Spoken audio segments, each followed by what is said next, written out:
नमस्कार आमी शुभ्रकांती चैटार्जी आमार यूट्यूब चैनल सेलेस्टियल इनबक्से प्रथमेई आपनादेर सकलके स्वागत जानाच्छि। बर्तमान ग्रहगत अवस्थानेर भित्तिते आमादेर राशिचक्रेर प्रथम राशि अर्थात मेष राशिर जातक जातिकादेर एई एप्रिल मास केमन जेते पारे आजके आमी सेई विषये किछु कथा बोलबो। प्रथमेई जेटा बोलबो जे एई मुहूर्ते मेष राशिर सापेक्षे आमादेर राशिचक्रे कोन कोन ग्रह कोथाय कोथाय अवस्थान करछे। प्रथमेई बोली जे एई मुहूर्ते मेष राशितेई अवस्थान करछे बृहस्पति एवं बुध। मेष राशि सापेक्षे षष्ठे अर्थात कन्या राशिर घरे এই মুহূর্তে केतु अवस्थान करছে।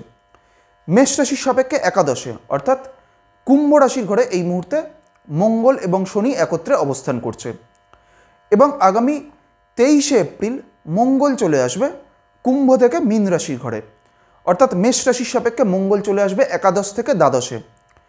এই मीन राशितेই अर्थात मेष राशिर द्वादशे এই মুহূর্তে रवि शुक्र एवं राहु एकत्रे अवस्थान करছে এবং आगामी 14 एप्रिल रवि चले आसবে मीन থেকে मेष राशिर घरे এবং आगामी 25 एप्रिल शुक्र चले आसবে मीन থেকে मेष राशिर घरे।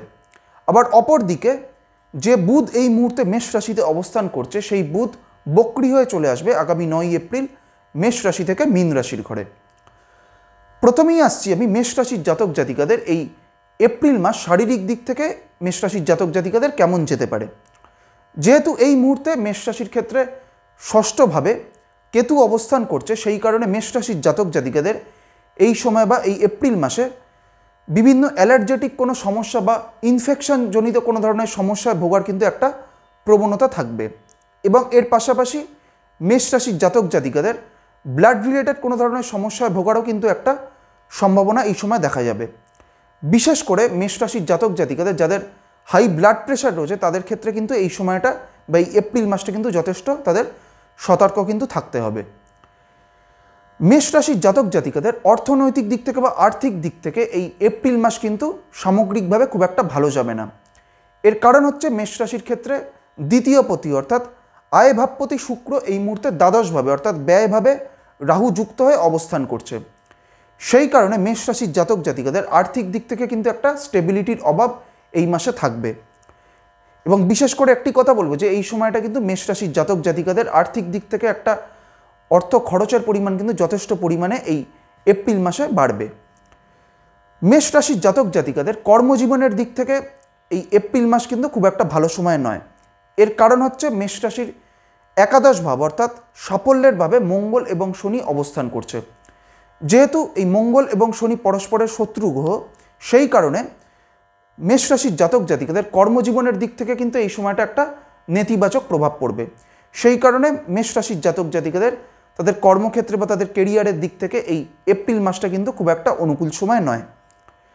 মেষ রাশির জাতক জাতিকাদের এই এপ্রিল মাসে যেহেতু দ্বিতীয় পতি শুক্র যেহেতু রাহুযুক্ত হয়ে দ্বাদশে অবস্থান করছে সেই কারণে মেষ রাশির জাতক জাতিকাদের তাদের পারিবারিক কোনো বিষয় বা তাদের গৃহে কোনো ধরনের পরিবর্তন কিন্তু হওয়ার একটা সম্ভাবনা এই সময় থাকবে এবং মেষ রাশির যারা শিক্ষার্থীরা রয়েছেন তাদের ক্ষেত্রেও কিন্তু এই সময়টা একটা ভালো সময়। মেষ রাশির শিক্ষার্থীদের ক্ষেত্রে কিন্তু এই সময়টা যথেষ্ট তারা কিন্তু ভালো কিন্তু তাদের ফল লাভ হবে। এরপর আমি আসছি মেষ রাশির যে নক্ষত্রগুলি রয়েছে অর্থাৎ অশ্বিনী ভরণী এবং কৃত্তিকা এই তিনটি নক্ষত্রের জাতক জাতিকাদের এই এপ্রিল মাস কেমন যেতে পারে। প্রথমেই বলে রাখি যে এই মুহূর্তে বা এই এপ্রিল মাসে আমাদের রাশিচক্রে দুটি গুরুত্বপূর্ণ কিন্তু নাক্ষত্রিক গোচর হতে চলেছে। প্রথমটি হচ্ছে আগামী 6 এপ্রিল শনি চলে যাচ্ছে শতভিষা থেকে পূর্ব ভাদ্রপদ নক্ষত্রে এবং আগামী 17 এপ্রিল বৃহস্পতি ভরণী থেকে প্রবেশ করবে কৃত্তিকা নক্ষত্রে। এইবার আমি আসছি অশ্বিনী নক্ষত্র অর্থাৎ আমাদের রাশিচক্রের প্রথম নক্ষত্র এই অশ্বিনী নক্ষত্রের জাতক জাতিকাদের এই এপ্রিল মাস কেমন যেতে পারে। প্রথমেই বলি যে অশ্বিনী নক্ষত্রের সাপেক্ষে এই মুহূর্তে সম্পদ নক্ষত্র অর্থাৎ ভরণী নক্ষত্রে এই মুহূর্তে বৃহস্পতি অবস্থান করছে এবং আগামী 17 এপ্রিল অবধি কিন্তু বৃহস্পতি এই সম্পদ নক্ষত্রে অর্থাৎ ভরণী নক্ষত্রতেই অবস্থান করবে। সেই কারণে অশ্বিনী নক্ষত্রের জাতক জাতিকাদের আগামী 17 এপ্রিল অবধি সামগ্রিকভাবে একটা কিন্তু ভালো সময়। তবে অপর দিকে আগামী 6 এপ্রিল শনি চলে আসবে শতভিষা থেকে পূর্ব ভাদ্রপদ নক্ষত্রে। এই পূর্ব ভাদ্রপদ নক্ষত্র হচ্ছে অশ্বিনী নক্ষত্রের সাপেক্ষে স্বর্ণালী চক্রে একটি মানস নক্ষত্র এবং যেহেতু শনি আগামী 6 এপ্রিলের পর থেকে অশ্বিনী নক্ষত্রের সাপেক্ষে মানস নক্ষত্রে অবস্থান করবে সেই কারণে অশ্বিনী নক্ষত্রের জাতক জাতিকাদের আগামী 6ই এপ্রিলের পর থেকে মানসিক দিক থেকে কিন্তু একটা নেতিবাচক প্রভাব পড়বে। এর ফলে অশ্বিনী নক্ষত্রের জাতক জাতিকাদের মানসিক দিক থেকে একটা চাপ, দুশ্চিন্তা বা টেনশন এই বিষয়গুলো বৃদ্ধি পাওয়ার কিন্তু একটা সম্ভাবনা থাকবে। অশ্বিনীর পর হচ্ছে ভরণী নক্ষত্র। ভরণী হচ্ছে শুক্রের নক্ষত্র এবং ভরণী হচ্ছে আমাদের রাশিচক্রের দ্বিতীয় নক্ষত্র। ভরণী নক্ষত্রের ক্ষেত্রে বলবো যে আগামী 17ই এপ্রিলের পর থেকে বৃহস্পতি চলে যাচ্ছে কৃত্তিকা নক্ষত্রে। যে কৃত্তিকা হচ্ছে ভরণী নক্ষত্রের সাপেক্ষে নবতারা চক্রে, মানে কৃত্তিকা নক্ষত্র হচ্ছে একটি সম্পদ নক্ষত্র এবং যেহেতু 17ই এপ্রিলের পর থেকে বৃহস্পতি ভরণী নক্ষত্রের সাপেক্ষে সম্পদ নক্ষত্রে অবস্থান করবে, তাই 17ই এপ্রিলের পরবর্তী সময়টা কিন্তু ভরণী নক্ষত্রের জাতক জাতিকাতে তাদের সামগ্রিকভাবে একটা ভালো সময়। ভরণীর পর হচ্ছে কৃত্তিকা নক্ষত্র। কৃত্তিকা হচ্ছে রবির নক্ষত্র এবং কৃত্তিকা হচ্ছে আমাদের রাশিচক্রের তৃতীয় নক্ষত্র। কৃত্তিকা নক্ষত্রের প্রথম চরণটি রয়েছে মেষ রাশিতে এবং পরবর্তী বা শেষ 3টি চরণ রয়েছে বৃষ রাশির ঘরে। কৃত্তিকা নক্ষত্রের ক্ষেত্রে বলবো যে এই মুহূর্তে কৃত্তিকা নক্ষত্রের সাপেক্ষে মানস নক্ষত্রে অর্থাৎ রেবতী নক্ষত্রে এই মুহূর্তে রাহু অবস্থান করছে। সেই কারণে কৃত্তিকা নক্ষত্রের জাতক জাতিকাদেরও কিন্তু এই সময়টা বা এই এপ্রিল মাসে কিন্তু মানসিক দিক থেকে কিন্তু একটা নেতিবাচক প্রভাব পড়বে। বিশেষ করে কৃত্তিকা নক্ষত্রের জাতক জাতিকাদের ব্যক্তিগত কোনো কারণে বা তাদের প্রফেশনাল লাইফে বা তাদের কেরিয়ারের কোনো বিষয়ে কিন্তু তাদের একটা মানসিক চাপ বা একটা দুশ্চিন্তা কিন্তু একটা এই সময় কিন্তু থাকবে। এবং এর পাশাপাশি কৃত্তিকা নক্ষত্রের জাতক জাতিকাদের শারীরিক দিক থেকেও এই এপ্রিল মাসটা কিন্তু খুব একটা ভালো যাবে না।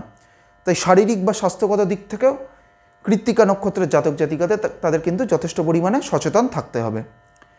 আজকে আমি আমাদের রাশিচক্রের প্রথম রাশি অর্থাৎ মেষ রাশির জাতক জাতিকাদের এই এপ্রিল মাস কেমন যেতে পারে সেই বিষয়ে আলোচনা করলাম এবং এর পাশাপাশি মেষ রাশির যে নক্ষত্রগুলিও রয়েছে অর্থাৎ অশ্বিনী, ভরণী এবং কৃত্তিকা, এই 3টি নক্ষত্রের জাতক জাতিকাদের এই এপ্রিল মাস কেমন যেতে পারে সেই বিষয়েও আপনাদের একটা সংক্ষিপ্ত ধারণা দেওয়ার চেষ্টা করলাম। পরবর্তী ভিডিওগুলির মাধ্যমে পরবর্তী যে রাশিগুলি রয়েছে আমাদের রাশিচক্রে সেই রাশিগুলির জাতক জাতিকাদের এই এপ্রিল মাস কেমন যেতে পারে সেই বিষয়ে আলোচনা করব। সবশেষে এটাই বলবো, আপনারা সকলে খুব ভালো থাকুন এবং সুস্থ থাকুন, এটাই প্রার্থনা করি। নমস্কার।